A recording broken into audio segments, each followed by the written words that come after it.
Assalamualaikum warahmatullahi wabarakatuh. Rumah Nila berada di Desa Padamulia, Dusun Babakan, RT 12 RW 5. Rumah berwarna putih. Rumah saya terbagi menjadi beberapa bagian, yaitu 2 kamar tidur, 1 ruang tamu, dan 1 ruang keluarga.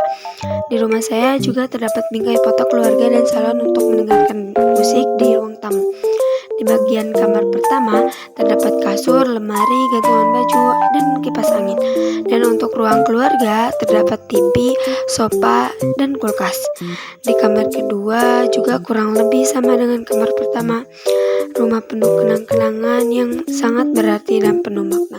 Sekian dari kami. Wassalamualaikum warahmatullahi wabarakatuh.